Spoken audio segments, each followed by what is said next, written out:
Rahman ya Rahman, sa'idni ya Rahman, ishrah sadri Quran, imla qalbi Quran, wa asli hayati Quran. Budak-budak, pelajar-pelajar, saya datang sampai di hotel, apa kata mereka? Welcome Ustaz Somad.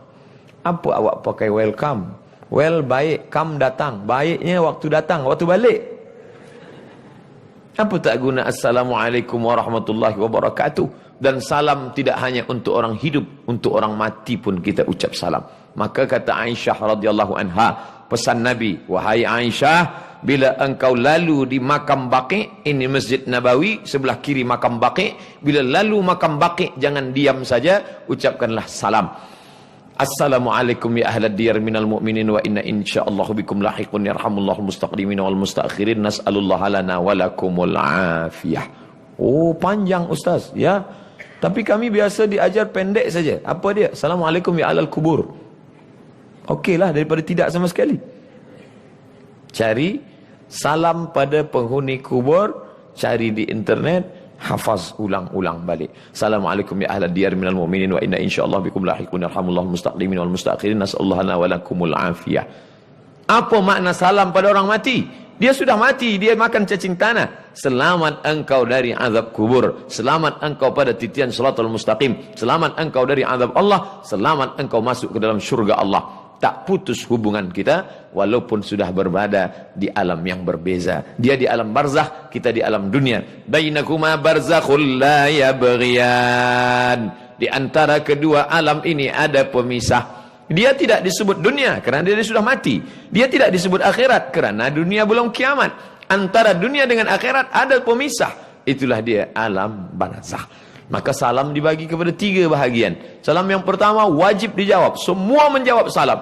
Itulah salam saya pertama di awal tazkirah tadi. Semua menjawab. Salam yang kedua tak boleh dijawab. Nanti salam imam sembahyang asar. Assalamualaikum warahmatullahi. Itu tak boleh kita jawab. Jangan kita jawab. Waalaikumsalam tuan imam. Salam yang ketiga, kita tak ingin mendengar jawabannya. Bila kita balik tengah malam, lalu di perkuburan Muslim, kita salam, Assalamualaikum ya ahlal kubur. Kita tak ingin mendengar jawabannya. Sebab bila dia jawab, Waalaikumsalam, kita pun tak sampai balik ke rumah. Silap-silap kita ikut dengan mereka sekali. Oleh sebab itu, maka salam ini. Ala adullukum, maukah kamu aku tunjukkan suatu amal yang ringan sahaja. Tapi bila kamu ucap, kamu akan berkasih sayang. Apa dia? Afshus salam. Tebarkanlah salam. Itu hanya ada dalam kita. La tabda'ul yahuda wan nasara bis salam. Kamu tidak boleh mengucapkan salam kepada Yahudi dan Nasrani. Mengapa tidak boleh? Kerana mereka tidak mendapatkan keselamatan dari api neraka.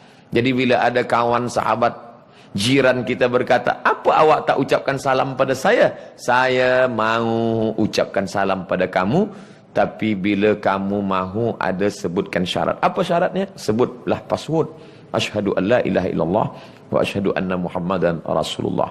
Maka kamu boleh menerima salam ini. Tapi bila tidak, maka kamu tak mendapatkan keselamatan. Maka selalu kita minta pada Allah, Allahumma inna nas'aluka salamatan fid din. Keselamatan dalam agama. Makna keselamatan dalam agama, memilih agama yang diturunkan Allah. Innad dina indallahil Islam. Idza da'aka fa'ajibhu. Bila dia buat jemputan, fa'ajib, datang. Paling tidak selama hidup ada 3 jemputan. Jemputan akikah, jemputan walimah, jemputan takziah. 3-3 ni datang. Saya kalau jemputan walimah saya datang Ustaz. Kalau jemputan takziah, terima kasihlah. Oh, kita tetap datang. Di zaman syahidal janazata, sesiapa yang menyaksikan jenazah, lahu qirat. Sampai solat jenazah dia ikut. Satu qirat dapat. Wa man syahidal janazata hatta tusalla 'alaiha. Siapa yang menyaksikan jenazah hingga salat jenazah, lahu qiratan. Ia mendapat 2 qirat. Apa 2 qirat itu? Kata Nabi, mithlul jabalainil azimaini, seperti 2 bukit Uhud yang besar. Maka datang. Siapapun yang mengundang datang. Jiran ini kita bagi 2. Wal jari dzil qurba. Jiran tetangga tapi ada hubungan kerabat. Wal jaril junubi. Jiran tetangga tapi tidak ada hubungan kerabat. Bila ada hubungan kerabat, dekat. Tapi ada yang kurang dekat. maka kita datang. Bukan kerana kaya. Bila kaya, kita datang. Bila susah, kita tak datang. Bila dia ada kuasa, kita datang. Bila dia rakyat jelata, kita tak datang. Sebab bila kita mati, maka doa yang paling dekat adalah orang-orang yang berada di persekitaran kita. Inilah sahabat kita. Kata Imam Sufyan Ats-Tsauri, 40 rumah di hadapan, 40 rumah di belakang, 40 rumah di kanan, 40 rumah di kiri. Sebab rumah orang dulu di bawah. Mungkin zaman sekarang di Kuala Lumpur 40 rumah ke atas, 40 ke bawah. Itu juga adalah sahabat-sahabat kita. Bagaimana bila dia non-muslim? Dia tidak muslim, tak seakidah dengan kita. Dia adalah saudaramu dalam satu kemanusiaan. Walaupun engkau bukan saudaraku dalam satu akidah keyakinan, tapi mungkin engkau saudaraku dalam satu kemanusiaan. Sama-sama hamba Allah. Suatu ketika sakitlah Imam Al-Hasan Al-Basri. Nabi punya sahabat bernama Abdullah bin Abbas. Abdullah bin Abbas punya murid, di antaranya Imam Al-Hasan Al-Basri. Sakit dia. Rumah dia di bawah. Di atas ini rumah Kristian Ortodok. Maka manakala sakit Imam Al-Hasan Basri, tamunya datang. Assalamualaikum. Idza assalamualaikum alul kitab. Kalau alul kitab mengucapkan salam kepada kamu, jawablah waalaikum. Tidak waalaikumsalam, waalaikum. Imam Hasan Basri. Mana Hasan Basri? Dia dalam bilik. Kenapa dia tak duduk sini? Sebab dia sakit. Lalu tamu yang Kristian tadi masuk ke dalam. Dia tengok Imam Hasan Basri. Engkau sakit, Hasan? Ya. Di sudut bilik dia tengok ada bejana menampung air dari atas. Itu apa, Hasan? Itu air dari atas. Air apa? Saya tak tahu. Air dari atas. Sudah berapa lama kamu tampung air ini? 20 tahun. Ishruna sana. Kata si Kristian, itu bilik tempat najis saya. Tapi kamu tak pernah cakap pada saya. Tidak. Apa yang mengajarkan engkau begini lembut, wahai Hasan? Imam Hasan Basri, begitu kami diajarkan bertetangga, walaupun berbeza agama. Maka dia cabut salibnya, dia katakan, saksikanlah Hasan, sesungguhnya yang kau bawa ini adalah benar. Asyhadu an la ilaha illallah wa asyhadu anna Muhammadan Rasulullah. Begitu kisah ini disebutkan dalam kitab Sa'ah wa Sa'ah yang ditulis oleh Syekh Abu Mahmud Al-Masri dalam kitabnya Sa'ah wa Sa'ah, Gharaib wa Taraib. Apa maknanya? Orang masuk Islam bukan kerana diajak. Orang masuk Islam bukan kerana Nabi memakai pedang masuk Islam, bila tidak aku pancung kepala engkau. Tidak. Tapi kerana kelembutan hati, kerana maaf. Berapa banyak orang tidak tertarik untuk masuk ke dalam agama Islam kerana lidah kita, kerana kasarnya cakap kita, kerana sumpah serapah, caci maki, hamun dan lain sebagainya. Belajar banyak dari Imam Al-Hasan Al-Basri. Idza da'aka, bila ayah menjemput, datanglah. Idza atisa, idza stansahaka, bila ia minta nasihat. Dia tidak minta engkau bagi makanan, dia tidak engkau minta bagi wang pakaian. Yang dia minta nasihat. Bagilah aku nasihat. Agaknya aku ni sedang susah hati. Mungkin dengan cakap engkau lapang hatiku. Fastansah. Idza stansahaka, bila dia minta nasihat, fansahlah, maka berilah dia nasihat. Berapa banyak kata-kata yang baik meringankan beban. Kawan sahabat yang sedang susah, kita berikan kata-kata yang menenangkan hati. Engkau banyak-banyak berzikir, banyak-banyak salat sunat taubat, berzikir kepada Allah, maka Allah akan turunkan ke lapangan. Doakan dia, ala hadhihi niyah wa kulli niyatin salihah al-Fatihah, maka Allah turunkan rahmat dan barakah. Yang kelima. Yang keempat, idza atisa, bersin dia. Fahamidallah, dia ucapkan alhamdulillah. Jangan diam saja. Fashammithu, balaslah dengan apa? Yarhamukallah. Yarhamukallah. Allah merahmatimu. Apa maknanya? Kita peduli pada dia. Hari ini kita duduk bersama orang-orang yang tidak peduli. 5 orang duduk di airport menunggu flight yang sama, tapi tidak ada kepedulian. Mau bersin, mau pengsan, mau mati, bukan urusan saya. Dia sibuk dengan dunia dia sendiri. Andai ada satu pingsan di sebelah, dia tidak tolong, tapi dia ambil gambar. Ada orang pingsan di sebelah saya. Siapa yang suka, like and share. Hari ini kita sudah berada pada zaman tabarakallah, masya Allah, la haula wala quwata illa billah. Maka Islam mengajarkan kita kembali kepada ajaran hablum minallah. Sudah selamat, hablum minan nas. Idza marida, kalau dia sakit, fa'udhu, tengok dia. Oh, ternyata manakala aku sakit, dia bukan sahabatku waktu sihat sahaja. Waktu aku sakit pun dia datang. Andai dia tidak sadar, maka anak-anaknya berkata, ternyata ini bukan kawan ayah kami, kawan bapa kami saat dia kaya, saat dia senang, saat dia sihat. Ternyata waktu sakit pun dia juga datang. Itu manfaat bagi keluarga. Tapi bagi kita yang melihat, saat itu kita sedang bersyukur kepada Allah. Oh, ternyata bila masa tiba, yang saat ini tegar, yang saat ini boleh tegak berdiri, sampai masanya tak boleh melakukan itu semua. Kita bersyukur kepada Allah. Tapi syukur itu tidak boleh kita ucapkan kuat. Jangan masa kita tengok orang sakit, kita alhamdulillah aku tak macam ni. Jangan. Dan itu sakit hati dia. Kita bacakan doa, ya Syafi, wahai yang maha menyembuhkan. Ya Kafi, wahai yang mencukupkan. Ya Mu'afi, yang maha menyehatkan. Ishfi mardana, sembuhkan saudara kami yang sakit. Syifaan ajilan, kesembuhan yang bersegera cepat. La yughadiru saqaman, tidak akan kumat, tidak akan kambuh untuk selamanya. Maka doa kita itu melapangkan dia. Iza mata, kalau dia mati, fattabi'ahu, iringkan jenazahnya. Bila ada orang mati, kita ada ambil peduli, kita iringkan jenazahnya sampai ke pemakamannya. Pandang, inilah rumah yang tak pernah kita pandang, tak pernah kita lawat, tak pernah kita tengok. Tapi sampai masanya kita juga akan ikut dan masuk ke dalamnya. Yatsba'ul mayyita salasun, yang mengiringi jenazah itu tak banyak, hanya 3 sahaja. Maluhu, hartanya. Ikut harta, kereta yang besar, yang mewah, yang mahal, ikut mengiring. Tapi hanya sampai ke parking saja. Selepas itu dia akan balik ke tempat semula. Ahluhu, anak, isteri, keluarga, sahabat, kawan, semua ikut mengiring. Tapi hanya sampai ke tempat keramaian. Selepas itu dia pun akan juga kembali. Wa yabqa wahidun, yang tinggal cuma satu. Wa amaluhu, amal. Kalau pernah engkau sapu kepala anak yatim, itu yang akan menolong di hadapan Allah. Kalau pernah kaki dilangkahkan ke surau, ke masjid, itu yang akan menolong di hadapan Allah. Kalau pernah bangun di tengah malam usolli sunat tahajud raka'ataini lillahi ta'ala, itu yang akan menolong di hadapan Allah. Kalau pernah mulut ini berkata subhanallah walhamdulillah wa la ilaha illallah wallahu akbar, itu yang akan menolong. Yauma yafirrul mar'u min akhihi, saudara kandung tidak boleh menolong. Wa ummihi, ibu kandung tak boleh menolong. Wa abihi, ayah kandung tidak boleh menolong. Wa sahibatihi, istri, suami tidak boleh menolong. Wa bani, anak-anak, buah hati belayan jiwa pun tak boleh menolong. Walaqad ji'tumuna furada, kamu akan datang sendirian. Kama khalaqnakum awwala marrah, sebagaimana dulu kamu datang sendirian, lahir sendirian ke dunia ini, kamu pun akan datang menghadap aku sendirian. Itu hanya kita dengarkan dari tazkirah. Berapa banyak tazkirah tidak masuk ke telinga, tapi ada tazkirah yang tidak bersuara, tazkirah yang tidak ada tulisan, tapi langsung terus mata kita direct menyaksikan.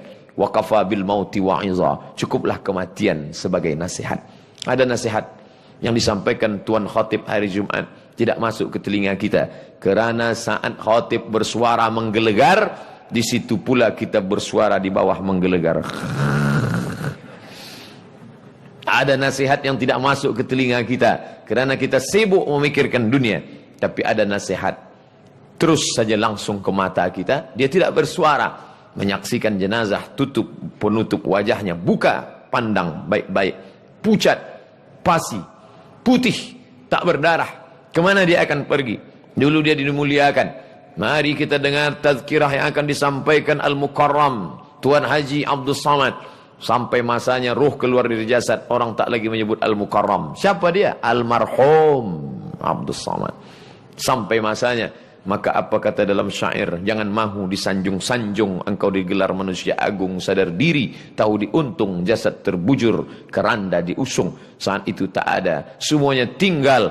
Yang engkau cari pergi dan petang, maka akan tinggal diwarisi oleh anak dan istri. Kalau mereka soleh, mereka akan berdoa, Rabbi firli wali walidayya warhamhuma kama rabbayani shaghira. Maka jangan pernah lupa mendoakan. Imam Syafi'i salat subuhnya berkunut, Allahumma hdina fi man hadait. Imam Hambali tidak berkunut. Itulah mengapa kita di Makkah, di Madinah tidak ada kunut. Ustaz Somad, mengapa kami di Masjidil Haram, Masjid Nabawi tak ada kunut? Kerana Saudi Arabia bermazhab Hambali. Yang sekarang Raja Salman bin Abdul Aziz, raja pertamanya ayah dia Abdul Aziz. Salman menggantikan saudara kandung dia bernama Abdullah bin Abdul Aziz, menggantikan saudaranya bernama Fahad bin Abdul Aziz, menggantikan saudaranya bernama Khalid, bernama Khalid bin Abdul Aziz, menggantikan saudaranya bernama, itulah dia Faisal bin Abdul Aziz, menggantikan saudaranya bernama, itulah dia Su'ud bin Abdul Aziz, menggantikan ayah mereka yaitu King Abdul Aziz. Mereka ini bermazhab Hambali. Apakah kerana berbeza pendapat lalu kita berkelahi? Tidak. Imam Hambali tidak berkunut, Imam Syafi'i berkunut. Tapi apa kata Imam Hambali? Da'autu lisyafi'i fi salati 40 sanah. Aku mendoakan Syafi'i dalam sembahyangku 40 tahun. Rabbi fili wali walidayya wali Muhammad bin Idris Asy-Syafi'i. Ampunkan aku, ampunkan ibu bapaku, ampunkan Imam Syafi'i. Maka andai selepas tazkirah ini saya akan kembali, esok hari saya akan ke Terengganu, hari Ahad saya akan ke Seremban Negeri Sembilan, hari Ahad siang saya akan kembali ke Riau, Sumatera. Putuskah hubungan saya dengan sahabat-sahabat, saudara-saudara saya di Bank Rakyat? Tidak pernah putus. Di mana kita berhubungan? Kita tetap berjumpa dalam doa. Berjumpa dalam doa, di YouTube juga berjumpa insyaAllah. Doakan Ustaz. Apa doanya? Ustaz Somad, kami nak pergi ke Makkah, haji dan umrah. Ustaz nak bagi titip, nak pesan doa apa? Saya bagi saja satu doa. Apa doanya Ustaz? Matikan Abdul Somad dalam husnul khatimah. Sekarang Ustaz, jangan. Biarlah agak sempat beramal dulu. Tapi kematian bukan kuasa kita. Berapa banyak orang yang disangka akan mati. Bahkan doktor sudah berkata, awak nampaknya tak lama lagi. Tinggal 2 Jumat lagi, gol. Tapi kata Allah, tidak. Tapi berapa banyak orang yang menyangka dia sihat walafiat. Iza jaa ajaluhum, kalau ajal sudah tiba, la yastakhiruna sa'atan, tak dapat ditunda walau sesaat, wala yastaqdimun, tak pula dapat dipercepat walaupun sesaat. Itu sudah ditetapkan Allah Subhanahu wa taala. Bagaimana dengan orang-orang yang tak peduli kepada kawan sahabat, angkuh dan sombong? Yang penting aku kepada Allah, yang penting saya sudah baik kepada Allah, yang penting saya sudah tawaf, sudah sa'i, sudah tahallul, sudah haji. Adapun kepada orang tidak peduli. Ya'ti yaumal qiyamati, ada orang yang datang menghadap Allah pada hari kiamat, bi salatin, salatnya banyak, wa siyamin, puasa sunat banyak, Senin Khamis, puasa Ayyamul Bait 13, 14, 15, puasa yang 6 hari di bulan Syawal, puasa Nabi Daud banyak, wa zakatin, zakatnya banyak, infaknya banyak, dermanya banyak. Tapi ternyata syatama hadza, lidahnya tajam mencaci maki, sumpah serapah hamun. Wa safaka dama hadza, menumpahkan darah si fulan. Wa qadhafa hadza, menuduh si fulan tanpa bukti. Tuhmah, fitnah. Maka apa kata Nabi SAW? Ukhidhat hasanatuhu, diambil pahala salatnya, diambil pahala hajinya, diambil pahala sedekahnya.